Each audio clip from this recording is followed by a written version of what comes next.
അദ്ദേഹം അമ്മയായ ഞാൻ മകനാവും, ഞാൻ മകനായാൽ അദ്ദേഹം മകളാവും. ഏകദേശം 10-18 വർഷമായി ഏറ്റവും കൂടുതൽ സമയം ഞങ്ങൾ ഒന്നിച്ച് ചെലവാക്കിയ പ്രിയപ്പെട്ട സുഹൃത്തും ചിരിയുടെ എതിരില്ലാത്ത ഒരു നേതാവുമായ പ്രിയ കലാകാരനെ ഞാൻ ആത്മാർത്ഥമായി ഈ വേദിയിലേക്ക് സ്വാഗതം ചെയ്യുകയാണ്. സ്വാഗതം ധർമ്മജൻ ബോൽഗാട്ടി.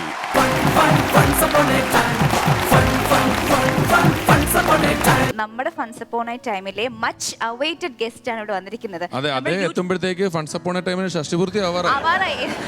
പക്ഷെ ഒരു കാര്യമുണ്ട്, ഷഷ്ടിപൂർത്തി ആകാറായെങ്കിൽ കൂടി നമ്മുടെ എപ്പിസോഡിലെ പല സമയങ്ങളിൽ ചേട്ടന്റെ ഒരു പ്രസൻസ് ഇവിടെ ഫീൽ ചെയ്തിട്ടുണ്ട്. എന്റെ കഥകളൊക്കെ എന്നോടും ആൾക്കാർ ചോദിക്കാൻ തുടങ്ങി, എന്താണ് പിഷാരുടെ ഒരു പരിപാടി തുടങ്ങിയിട്ട് ചെല്ലാത്ത, യൂട്യൂബിലൊക്കെ ആണെങ്കിലും കമന്റ്സ് ഒരുപാട് ധർമ്മജൻ ചേട്ടനെ കൊണ്ടുവരണം, അദ്ദേഹം എവിടെയെന്നൊക്കെ ഒരുപാട് പേര് അന്വേഷിക്കുന്നുണ്ടായിരുന്നു. ധർമ്മന് ഞാനും സ്ക്രീനിൽ വരുന്നതിനേക്കാൾ കൂടുതലായിരുന്നു പിന്നണിയിൽ പ്രവർത്തിച്ചത്. സ്റ്റേജിലുണ്ടായിരുന്നെങ്കിൽ ഞങ്ങൾ രണ്ടുപേരും എഴുത്തുകാരായിരുന്നു. ഞങ്ങൾ എഴുതി കൊടുത്ത് മറ്റുള്ളവർ പെർഫോം ചെയ്യുക, അല്ലെങ്കിൽ ഞങ്ങൾ കോമഡിയുടെ ഒരു സപ്ലയേഴ്സ് ആയിരുന്നു. പിന്നീടാണ് ഞങ്ങൾക്ക് മുന്നിലേക്ക് വരാൻ പറ്റിയത്. പിന്നെ സ്വന്തമായിട്ടൊരു സീരിയലിന് പൂർണ്ണമായിട്ട് തിരക്കഥ എഴുതിയിട്ടുണ്ട്. ചില സീരിയലുകളുടെ സഹ എഴുത്തുകാരനായിട്ട് മാറിയിട്ടുണ്ട്. പിന്നെ ഓൺ സ്ക്രീൻ വന്നേ പിന്നെ പേന തൊട്ടിട്ടില്ല. എളുപ്പപ്പണിയാണല്ലോ, എളുപ്പപ്പണി കിട്ടിക്കഴിഞ്ഞാൽ പിന്നെ വലിയ പാടുപെട്ടുള്ള പണിയിലേക്ക് പോയിട്ടില്ല എന്നുള്ളതാണ്.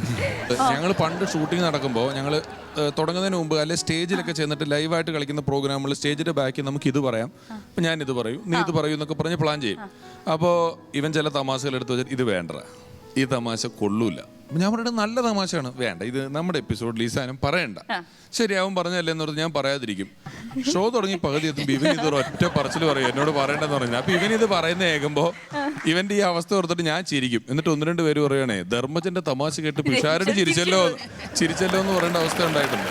ഒരു അവാർഡ് നൈറ്റിന്റെ ബാക്കിൽ ഞാൻ ഇപ്പോഴും ഓർക്കുന്നുണ്ട്. ഞങ്ങൾ ഇങ്ങനെ അവാർഡ് നൈറ്റ് തുടങ്ങുന്നതിന് മുമ്പ് അവിടെ ഒരു 50ഓളം ഫലകങ്ങൾ വെച്ചിട്ടുണ്ട്, പലർക്കായിട്ട് കിട്ടിയത് കൊടുക്കുന്നതിന് വേണ്ടിയിട്ട്. അപ്പൊ ഞാനും ധർമ്മനും ഇങ്ങനെ പറയും, നമുക്ക് എന്തെങ്കിലും ഇത് കിട്ടുവാടാ, എന്തെങ്കിലും ഒരു ദിവസം ഇതുപോലത്തെ ഒരു അവാർഡ് നമുക്ക് മേടിക്കാൻ പറ്റുമോ എന്നൊക്കെ ഞങ്ങൾ ചിന്തിച്ചിട്ടുണ്ട്. അത് കഴിഞ്ഞ് കുറച്ച് ദിവസം കഴിഞ്ഞ് ഞാൻ പോയപ്പം ധർമ്മന്റെ വീട്ടിൽ പോയപ്പോൾ അതിലൊരെണ്ണം ധർമ്മന്റെ വീട്ടിൽ ഇരിക്കുന്നു.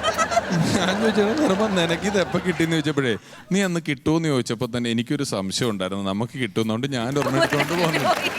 അവിടുന്ന് വരണ്ടേ ബാക്കി വന്നവരുടെ അതെങ്ങനെ അവാർഡ് ബാക്കി വരുന്നത്? എണ്ണിയല്ലേ ഇത് കൊടുക്കാൻ വെച്ചേക്കുന്നത്? മേടിക്കാൻ വരാത്ത ആൾക്കാരുണ്ടാവുമല്ലോ, അപ്പൊ അവിടെ മൂലക്കിരിക്കണ കണ്ടു, നമ്മളവിടെ വെറുതെ സോ സിമ്പിൾ. ഒരു അവാർഡ് സുഖമായിട്ട് എടുത്തോണ്ട് പോയിട്ടുള്ള ഒരാളാണ് ധർമ്മം. അതിനുശേഷം ഒരുപാട് അവാർഡുകൾ ഞാനും പിഷാരടിയും വാങ്ങിച്ചിട്ടുണ്ട് സ്റ്റേജിൽ.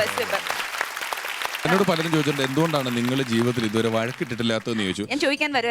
ഞാൻ പറഞ്ഞ ഒരു ഒരുപാട് വഴക്കുകളുടെ പ്രധാനപ്പെട്ട ഒരു കാര്യം എന്ന് പറയുന്നത് സാമ്പത്തികമാണ്. പൈസ കടം മേടിച്ചു കൊടുത്തില്ല, അങ്ങനെ പല രീതിയിലൊക്കെ വഴക്കുണ്ടാകും. അപ്പൊ ഞാനും ഇവനും കൂടെ എന്നാണെങ്കിലും ഒരു 90% സന്ദർഭങ്ങളിലും പൈസ കണക്ക് കറക്റ്റ് ആയിരിക്കും.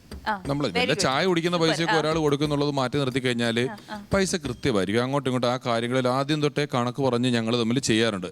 ഇന്നത്തെ എപ്പിസോഡിന്റെ പ്രത്യേകത എന്താ വെച്ചാൽ ഇന്നത്തെ എപ്പിസോഡ് ഫ്രീ ആണ്. അതെ,